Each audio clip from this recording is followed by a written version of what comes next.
বিষ্ণু ইসলাম একবার ওয়াশরুম সেরে এসে দেখলেন কে যেন অজুর পানি রেখে গিয়েছে। জিজ্ঞেস করলেন কে রেখেছে? বলা হলো আব্দুল্লাহ ইবনে আব্বাস রেখে, ছোট্ট আব্দুল্লাহ। বিষ্ণু ইসলাম খুশি হয়ে গেলেন, হায় রে, সে কিভাবে খেয়াল করলো, আমি এখন ওয়াশরুম থেকে আসলেই তো আমার অজুর পানি লাগবে।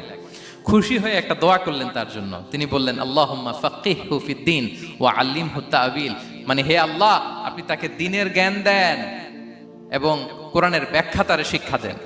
বিশ্বনবীর এই দোয়া এমন ভাবে কবুল হয়েছে, এই আব্দুল্লাহ ইবনে আব্বাস যত মুফাসসির পৃথিবীতে আসবে সকল মুফাসসিরদের সম্রাট হিসেবে আল্লাহ তাকে কবুল করেছেন।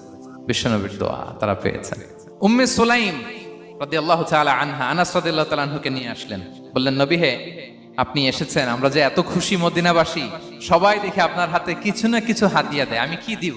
কিছু দেয়ার নাই, কিছু দেয়ার নাই, আমি গরিব মানুষ, আমি আমার নার ছেঁড়া ধন, কলিজার টুকরা আনাস, আমার শিশু সন্তানটারাই আপনারে হাদিয়া দিয়ে দিলাম।